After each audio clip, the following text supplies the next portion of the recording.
The Watcher of Stedfast Gate by John Tantalon.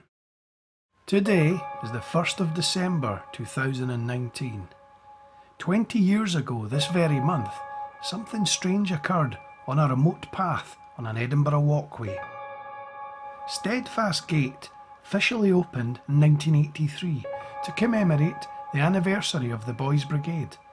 The path furnished with an old Edinburgh landmark named the Sinclair Fountain, previously from Princes Street and moved in 1926. It was the first days of December 1999 when a cyclist on the walkway turned off from Stedfast Gate and proceeded to cycle along the path that led towards nearby Bonington Bridge. The conditions that evening became frosty and the trails unoccupied. The cyclist thought it odd to see a sleeping bag beneath the bridge, considered it the home for the night for some poor soul. As the cyclist continued along the solitary path and towards the bridge that crossed South Fort Street, he suddenly noticed a dark figure walking ahead of him, moving in the same direction. As he drew closer, the cyclist saw that the shape was dressed entirely in black, with no facial features. He presumed that the figure was wearing a balaclava or scarf, continued to cycle towards him and proceeded to safely pass. As he reached the figure, the tall dark shape suddenly lunged towards him, nearly knocked him from his bike. With a struggle, the traveller managed to stay upright and pass the figure with all the speed he could achieve. As the cyclist reached the Junction Street Bridge, he noticed a female jogger and hastily stopped to warn her of the oncoming danger. He turned and could still see the shape approaching through the darkness of the path and urged her to turn back. With an incredible twist of fate, at that exact moment, two police officers turned from the nearby Coburg Street and began to walk along the path towards the Junction Street Bridge. The thoroughly relieved cyclist immediately relayed the story to the police officers and urged them to apprehend the strange character who approached them. When the police officer raised his torch to get a better look at the figure, all present were shocked beyond belief to see that the man had vanished. There was nowhere that the man could have gone to. On one side was the water of Leith, and on the other dense bushes and buildings with no easy exit. The nearby steps that led to Largo Place remained sealed off, closed for repairs. Where exactly could the figure have vanished to? The cyclist, jogger and two police were wholly baffled and made their way away from the walkway and onto North Junction Street, where they parted ways and never spoke again. However, this was not the first time that something strange had occurred near Stedfast Gate.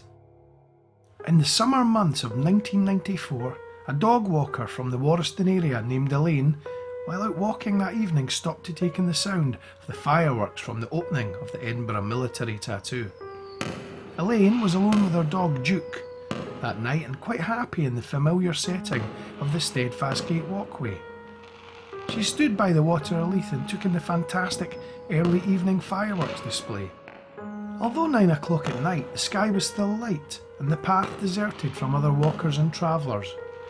As Elaine turned around to walk towards the direction of Victoria Park, she noticed a solitary dark figure standing by the raised platform of Stedfast Gate. Taking the stranger to be a fellow attendee of the fireworks display, Elaine greeted him with a cry of "Hello there! Hello!" The figure did not reply and instead stared silently.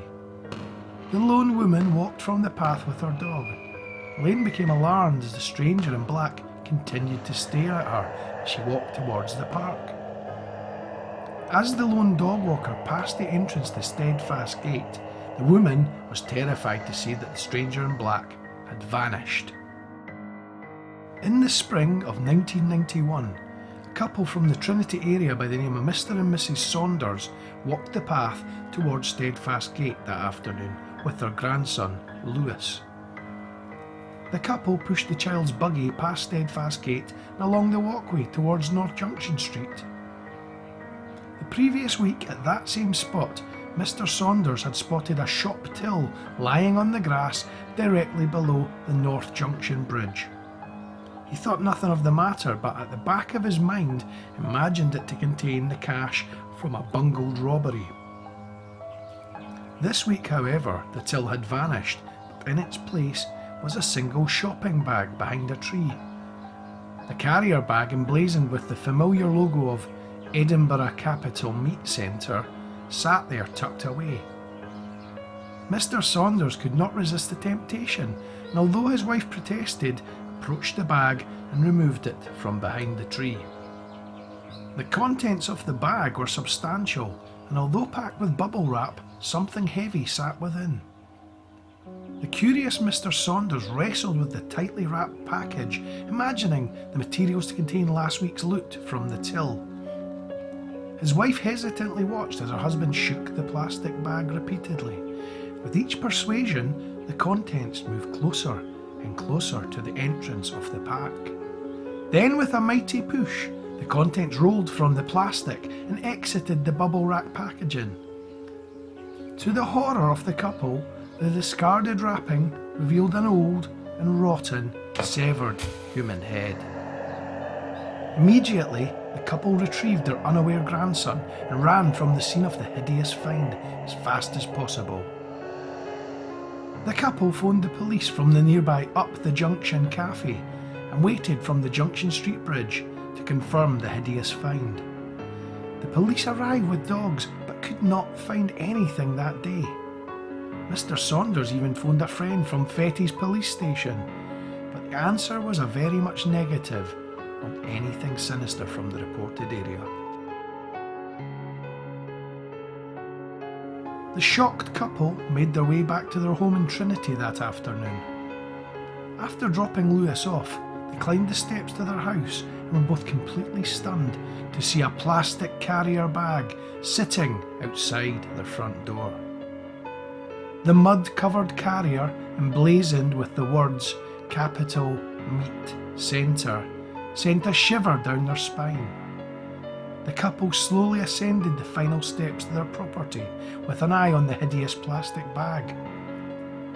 As Mr. Saunders reached the bag, he plucked up the utmost courage to stand over the bag and peer inside. A wave of relief crept over the terrified man as he realised that the rotund shape of the carrier bag was nothing more than their neighbour's muddy but not so bloody football.